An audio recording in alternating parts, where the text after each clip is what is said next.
Hey everybody, baby, it's cold outside and I don't know about you, but I'm in the mood to bake up something warm and full of cinnamon. Hope you like this recipe.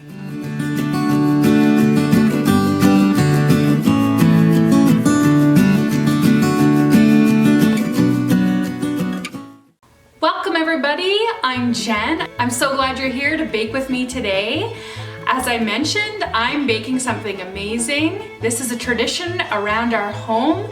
It is cinnamon pull-apart bread. I tend to make this around the Christmas season, holiday season, because it's a really yummy thing that you can prep in advance, put in the freezer, and simply pull it out to thaw the night before, bake it in the morning, and everyone's gonna be coming to your kitchen when they smell it as they wake up.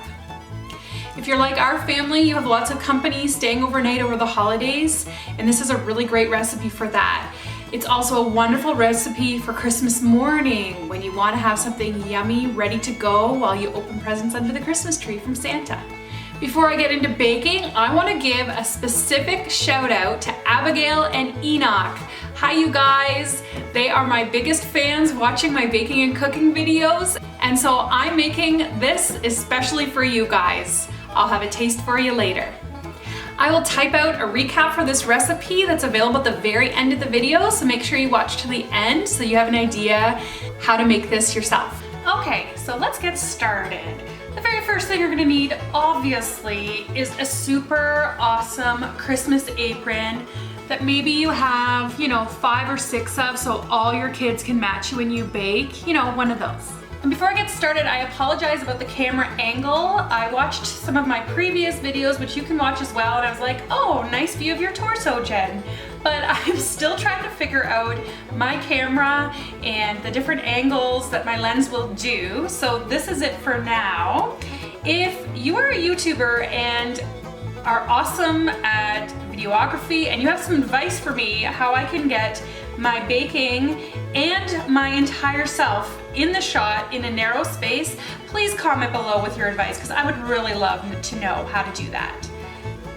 Anyway, after the last video I made on baking, I rewatched it and I was like, gosh Jen, your kitchen looks incredibly messy. Maybe when you do a cooking or baking video, you could try to make it look a little nicer.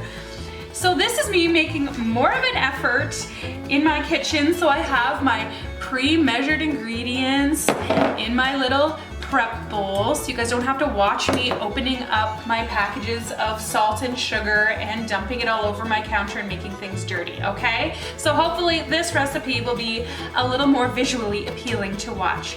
But please do go back and watch my other ones if you want to have a little bit of a laugh and mock me for it. Okay, so for cinnamon pull-apart bread, what you're going to want to do first is make your dough. So you can cheat and buy a couple tubes of biscuit dough or a box of ready-made biscuit mix at your grocery store, but I just do it homemade because it's super easy and way cheaper. So in my bowl here, I have 4 cups of white all-purpose flour. To that, I'm going to add 8 teaspoons of baking powder. I like to use Magic Baking Powder, which is a brand here in Canada that I find just works better. I'm also going to add 4 tablespoons of white sugar. And I'm going to add 1 teaspoon of just plain table salt. So those are my dry ingredients. I'm going to take my fork and I'm just going to mix my dry ingredients together. I just use a fork because I'm fancy like that. To your dry mix, you're now going to add your butter, or if you're dairy free, you could use margarine. Although this recipe uses a ton of butter and milk, so if you're dairy free, you might just have to luck out on this one. So here's my butter. I have here 1 cup of butter. You can see I've kind of pre-cubed it, and I'm gonna add it to the bowl.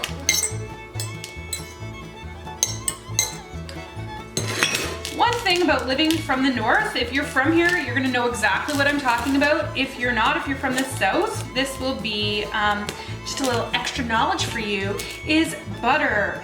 honestly, in the summer, like we just keep butter out on our counter because we use it up within a few days. And it's nice and soft for recipes. It's totally easy to mix into stuff. And then winter comes and your kitchen might be like mine, about 18 or 19 degrees Celsius. I don't know, what is that in Fahrenheit? Maybe I'll figure that out and add it to this video. But your home is not as warm as it used to be, and it's funny, just like that couple degrees difference in your home, what it makes butter like. And so my butter is a little bit harder to mix in. But as I've mentioned in previous videos, you'll notice I'm not using a fancy mixer or a KitchenAid or anything, or a paddle to mix this up. I am using a fork. Why? Because I'm a cheapskate and I don't like having big appliances out on my counter. But I mean, honestly, kids, if you ever want to buy me a KitchenAid for Christmas, I'm not going to just, you know, throw it out. I will use that thing. So I'm mixing this until it makes kind of like a fine meal. If you want, you could just get your hands in there. This is a fun job for the kids to do too, if they really like to get their hands dirty. What do you think, Abigail and Enoch? Am I doing a good job? Okay, I guess I better wash my hands. So to your nice little mealy mix, you're gonna add milk. I have a cup and a half of milk here.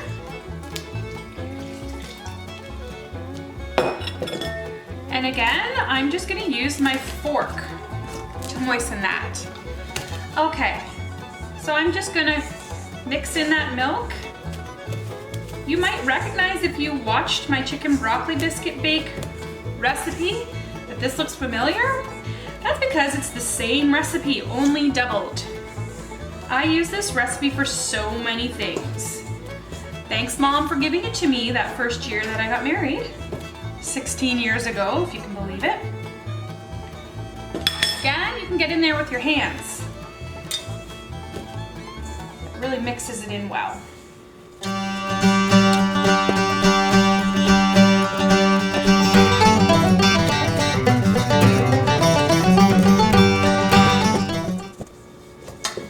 Okay, there's my dough. You don't want to overmix it because that makes it a little more tough. You want it still to be tender. Done that.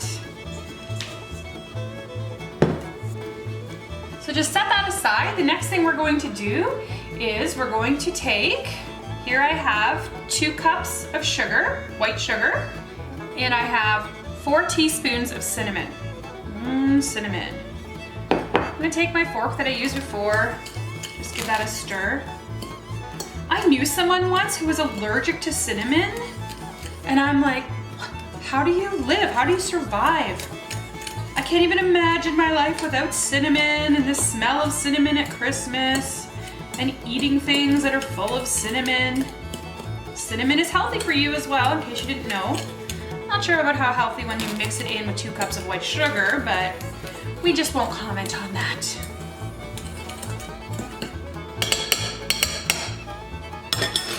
So, there's our cinnamon.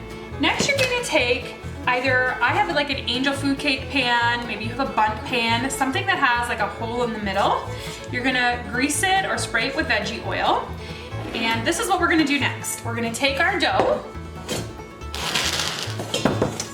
and we're just gonna break off little balls of it, okay? So I got like a size, I'm gonna make a little ball. And then I'm gonna take my cinnamon sugar mix and I'm going to just roll it very generously in that cinnamon and sugar, okay? And then I'm gonna tuck that into my angel food pan. See it there? I'm gonna make a whole bunch of those and crowd them all around. So here I go, let's make some more. A little secret, my kids are actually all home from school today because it is a snowstorm day here in our area of Canada.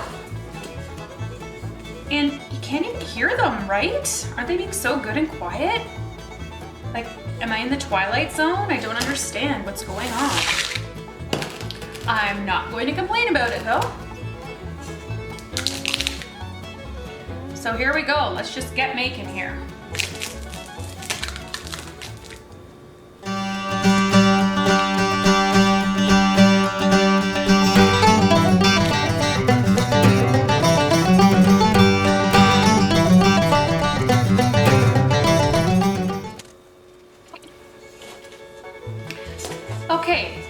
can see here that the bottom layer of my pan is full of all the balls covered in sugar and cinnamon, and I still got lots of dough left, so I'm gonna keep going with successive layers.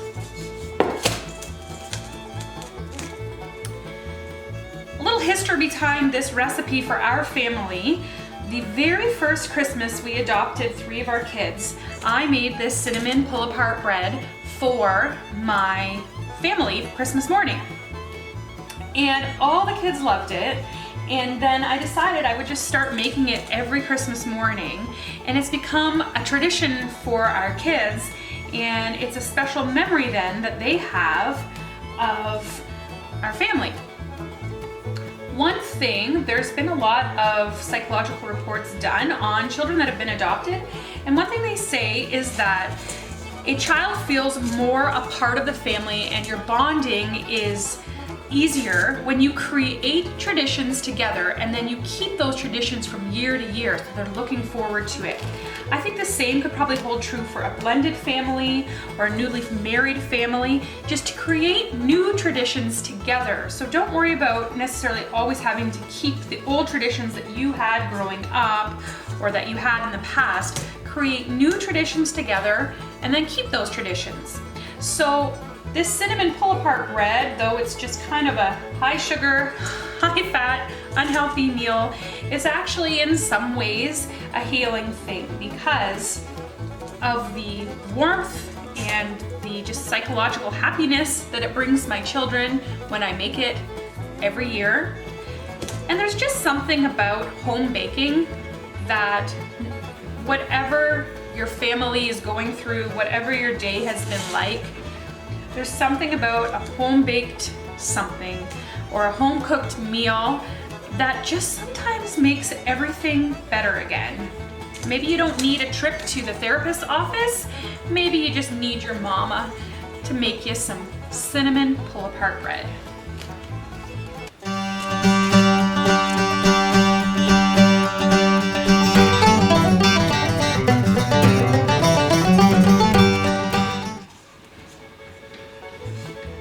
Okay, here you can see I'm done with my dough and I put another whole layer in here. So basically I have like 2 layers of cinnamon dough balls in here. Don't worry if they're not, you can see mine aren't necessarily like squished way together. These will rise in the oven. We have 8 teaspoons of baking powder in here, don't forget. So it's gonna rise, it's all gonna meld together. So don't worry about squishing them together too much. You can leave some space between them. The next thing I'm going to do is add butter to this recipe, more butter than we already had. So here you can see in my pan, I've got a cup of butter that I'm gonna melt.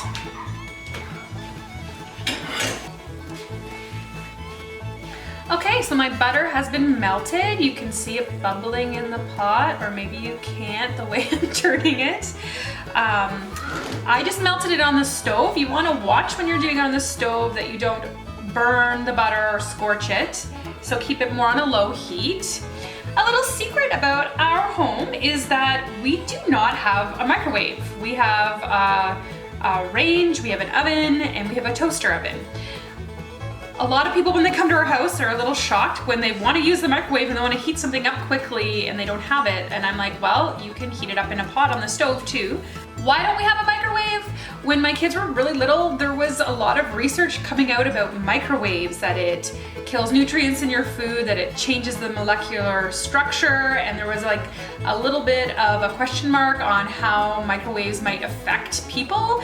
So we just got rid of our microwave and we never got it back again. I don't know if the science behind that is accurate, but what I do know is that I find things taste better when they're made on the stove or in the oven than in the microwave. You heat vegetables in the microwave, you heat anything in the microwave, it just doesn't taste as good to me. If you're making home baking, for example, one of our favorites is cornflake cookies. When you melt the peanut butter and sugar and corn syrup in the microwave, it makes a different texture to the cornflake cookies that are harder to eat, they don't taste as good. And when you use a double broiler on the stove to melt your peanut butter, or maybe you're doing cookies where you're having melted chocolate, it just tastes better. It's melted in your mouth taste. So I prefer the stove. I don't know, what do you guys prefer? What do you guys think about my not having a microwave? Am I out to lunch? Is that really kooky to think that microwaves are not good for us? I don't know, maybe I'm crazy. Anyway, here's my melted butter. And to it, I'm going to add all the leftover sugar and cinnamon I had from those balls that I had rolled. So guys, I mean, there's a lot of fat and sugar in this recipe, I'm not gonna lie. And I'm gonna take Mr. Forky that I was using before and stir it around. Do you have any Toy Story fans out there? Do you get my Forky reference? So we are mixing that up. You can kind of see what it's doing. And then, you know, because there's not enough sugar in there, we're gonna add a cup of brown sugar. Oh yeah, for sure. This is a super rich dish. This cinnamon pull-apart bread, honestly, it will be good for like 12 people for eating this because you only need a little bit and it's so good and satisfying. You don't really need any more than that.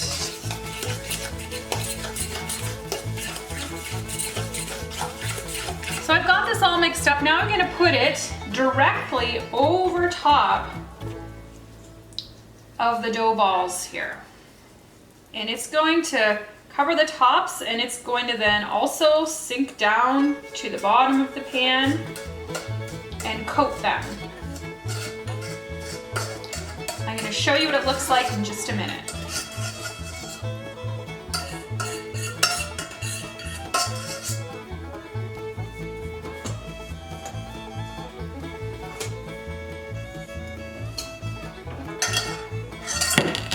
Okay, do you see?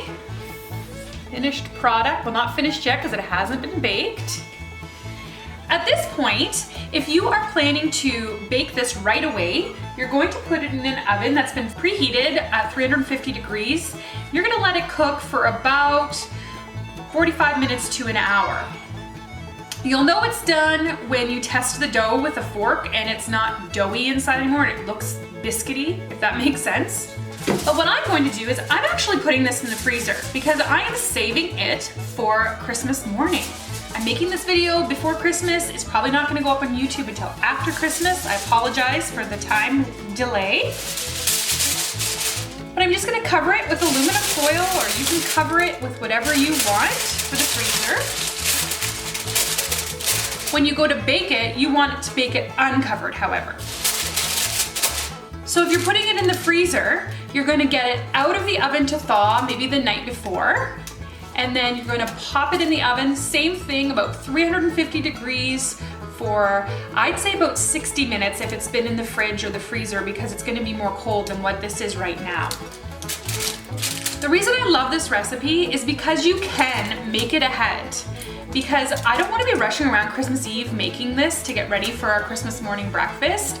I'm so excited that I can make it ahead and put it in my freezer and not have to worry about it. Anything you can do to reduce stress at the holidays is awesome, right guys? So the next time you see this, you're gonna be seeing it pulled fresh from the oven in all its ooey gooey goodness. Okay, here I have pulled the bubbling, buttery, ooey gooey goodness out of the oven. It's Christmas morning. This actually took about an hour to cook, 60 minutes, because it was cold from the fridge and being thawed out from the freezer. So we let that sit for about 15 minutes, and then I'm going to show you what it looks like when I invert it.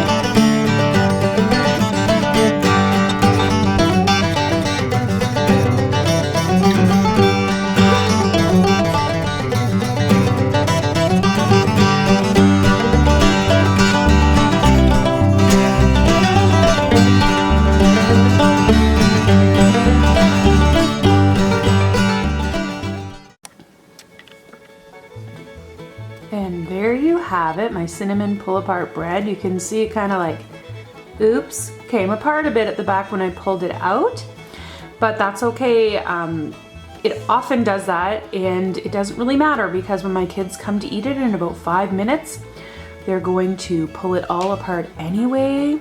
And I'll just kind of show you. You can see when it's pulled apart that it's just kind of sugary, yummy, steamy, melt in your mouth. So I hope you enjoyed this recipe. Please feel free to share it around.